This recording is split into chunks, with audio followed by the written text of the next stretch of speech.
দেখো কত সুন্দর লাগছে, মহিষগুলো জলের মধ্যে খেলা করছে। বন্ধুরা তোমরা সবাই কেমন আছো? আশা করছি তোমরা সবাই খুব ভালো আছো, সুস্থ আছো।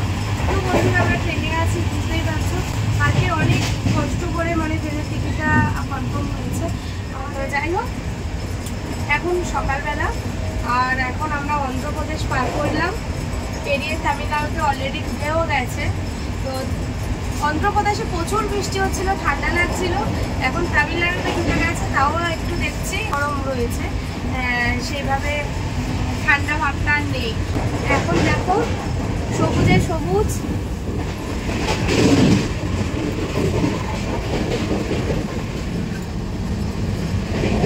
কত সুন্দর লাগছে না জায়গাটা, খুব সুন্দর লাগছে। এই সবুজের মাঝে থাকতে মানে ভীষণ ভালো। দেখতে পাচ্ছ ওই সে পাহাড়, দেখো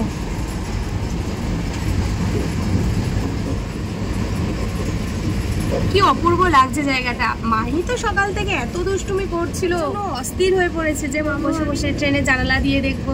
ঘুমিয়েছে রাত্রি 1:30 নাগাদ, আর উঠে গেছে 5:30। আমরা ঘুমাতে পারিনি, তো ভেবেছিলাম একটু ঘুমাবো, তারপরে ভাবলাম না, ঘুম তো সবসময় বাড়িতে ঘুমাতে পারি, তো এইসব জায়গাগুলো একটুখানি দেখি। তো সেই কারণে বাইরের দৃশ্যগুলো দেখছিলাম, প্রাকৃতিক সৌন্দর্য। আমরা তো থাকি কলকাতার মাঝে, কোনো প্রাকৃতিক সৌন্দর্য সেইভাবে দেখতে পাই না। দেখো কত সুন্দর লাগছে, মহিষগুলো জলের মধ্যে খেলা করছে। দেখো চাষিরা চাষ করছে, কি সুন্দর মাঠের মধ্যে দেখো ধান চাষ করছে, দেখা যাচ্ছে, খুব সুন্দর লাগছে। তো ভাবলাম তোমাদের সাথে শেয়ার করি। এখন বাজে 1টা, তো খাবার এসে গেছে আমাদের, চিকেন থালি। মাই চিকেন খাবো করছে, তো তার জন্য চিকেন থালি অর্ডার দিলাম। তো খাবার এসে গেছে, মাই ঘুমাচ্ছে। মাই এখন ঘুমা, কারণ যেহেতু পাচ্ছে এতটা জার্নি করে যাচ্ছে, ওর একটু শরীরে রেস্টের প্রয়োজন আছে, একটু রেস্ট নিচ্ছে না। যে আমরা নামতে 8টা, তো তারপরে কি হয় না হয় সব কিছু তোমাদের সাথে শেয়ার করবো। আরেকটা কথা বলি, ট্রেনের টিকিট তো আমরা পাচ্ছিলামই না, কেবিনের টিকিটটাই আমরা পেয়েছি। এই টিকিটটা আর 1 মিনিট লেট হলে টিকিটটাও আর পেতাম না, যেহেতু আমাদের তাড়া ছিল। 9 তারিখে ডক্টর অ্যাপয়েন্টমেন্ট করা হয়ে গেছে, তো সেই কারণে আমাদের 8 তারিখের মধ্যে যে কোনোভাবেই আসতে। একদিকে সুবিধাও হয়েছে, কারণ মাহি যা বদমাস, তো কেবিনের মধ্যে বন্ধ রয়েছে, বন্দি করে, তো একদিকে একটু সুবিধা হয়েছে। তো যাই হোক, তো আমরা যাচ্ছি, তোমরা একটু পে করো যাতে ওখানে ডক্টর তোমাদের দাদাভাইকে মানে ঠিকঠাক দেখে ছেড়ে দেয়, যাতে ভর্তি না হতে হয়।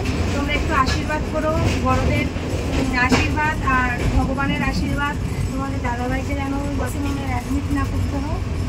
ভগবানের কাছে তোমরা পে করো যাতে তোমাদের দাদাভাই খুব তাড়াতাড়ি সুস্থ হয়ে যায়। তো ওকে তো দেখলে মনে হয় না ও অসুস্থ, মানে স্ট্রং। ডক্টর এরকম একটা ছেলে বলে প্রায় ও অসুস্থ মনে হচ্ছে না, ও বলে স্টেবল রয়েছে। অন্য কেউ বলে অসুস্থ হয়ে ঘরে পড়ে থাকতো, তো সেভাবে দাঁড়াতেও পারতো না। তো যাই হোক, এটা তোমাদের সব আশীর্বাদ আর ভগবানের আশীর্বাদে। তো কী আর করবো, এই সিচুয়েশানে আমাদের ঠিক থাকতে হবে, তাহলে লড়াই করতে পারবো না। 4-5 মাস আগে তো তোমরা দেখলেই সব কিছু, তোমরা সব জানো ভাইয়ের এই অবস্থা। 4-5 মাস হলে একটু নিজেরা স্টেবল হয়েছি, তার মধ্যে আবার এই বড় একটা ধাক্কা। তো দেখা যাক, আশা করছি কিছু হবে না, সব ঠিকঠাক হয়ে যাবে।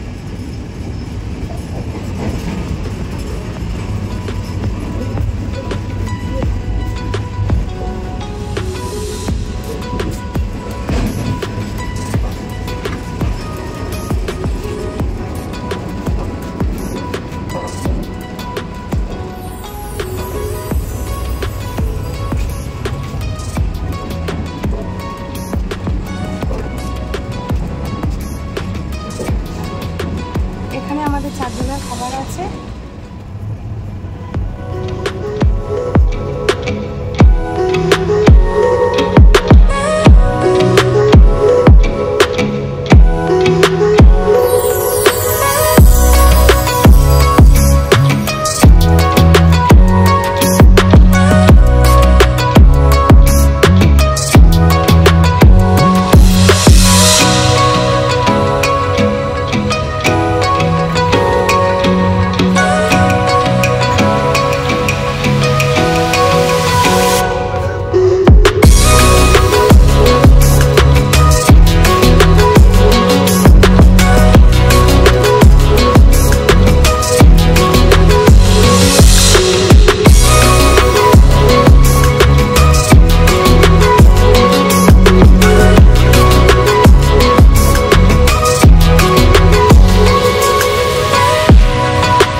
বিজয়ওয়াড়া জাংশনে।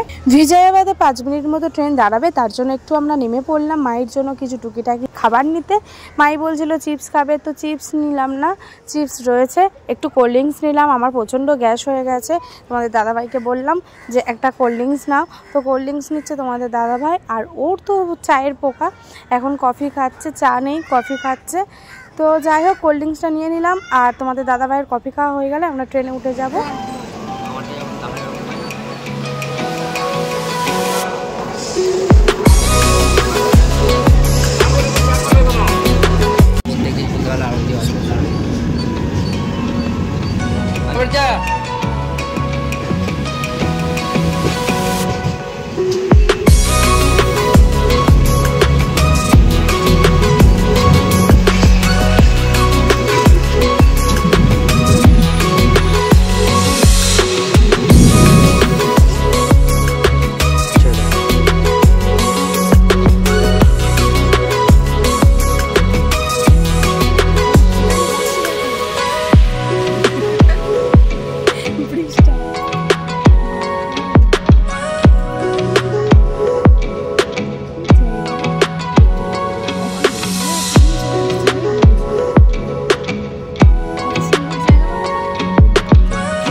আমাদের ট্রেনটা এখন মহানদীর উপর দিয়ে যাচ্ছে। দেখো একটা অসাধারণ দৃশ্য তোমাদের সামনে তুলে ধরলাম। এখন প্রচন্ড বৃষ্টিও হচ্ছে, তোমরা বুঝতে পারছো কিনা জানি না। খুব সুন্দর লাগছে দৃশ্যটা দেখতে, তো তোমাদের সামনে তুলে ধরলাম। তোমাদের কেমন লাগছে অবশ্যই কমেন্ট করে জানিও। আর এখন আমরা সেতুর উপর দিয়েই যাচ্ছি, তোমরা বুঝতেই পারছো। তবে কি জানো বন্ধুরা, যতটাই দেখতে সুন্দর লাগছে, ভয়ও কিন্তু ভীষণভাবে লাগছে।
গুড ইভিনিং বন্ধুরা, এখন বাজে সন্ধ্যা 7টায়। আর আমরা এখন আস্তে আস্তে রেডি হয়ে নিচ্ছি, কারণ 8:30টার মধ্যে চেন্নাই স্টেশনে ঢুকবে, রাইট টাইম রয়েছে।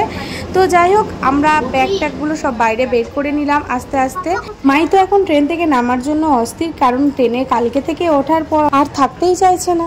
আর তোমাদের দাদাভাই যতক্ষণ রেস্ট নিচ্ছে, যতক্ষণ শরীরটা খারাপ লাগছে ততক্ষণ একটু রেস্ট নিয়ে নিচ্ছে, বাকি টাইমটা ও গেটের কাছে গিয়ে দাঁড়িয়েই রয়েছে। তো এখন মাই বলছে আমি পাপার কাছে গিয়ে গেটের কাছে দাঁড়াবো। ওই যে ওখানে দাঁড়িয়ে আছে দেখো। তো অবশেষে আমাদের নামার টাইম হয়ে এসছে। তো এখন 8:15 হয়ে গেছে। তো নামবো চেন্নাই স্টেশনে, নামার টাইমিং 8:30। তো এখন প্রায় 8:08 হয়ে গেছে। তো আর কিছুক্ষণের মধ্যে নামবো চেন্নাই স্টেশনে। এখান থেকে আবার একটা ট্রেন নিতে হবে। তো টিকিট কাটা হয়ে গেছে, ওই ট্রেনটা 10:30টায় আছে রাত্রি।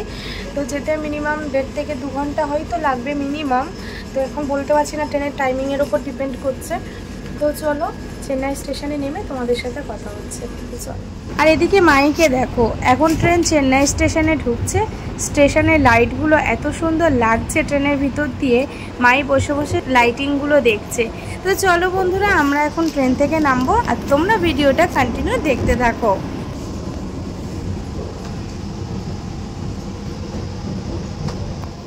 চলো বেরাও, তুমি বেরাও।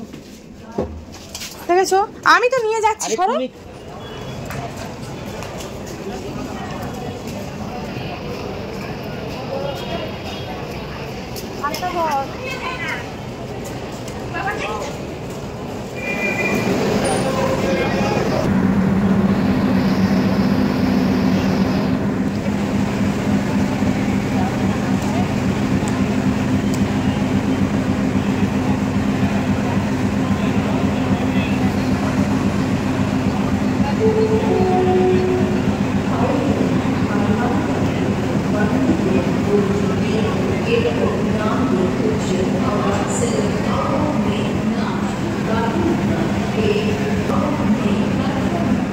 দেখো বন্ধুরা, আমরা এখন ওয়েটিং এরিয়াতে রয়েছি।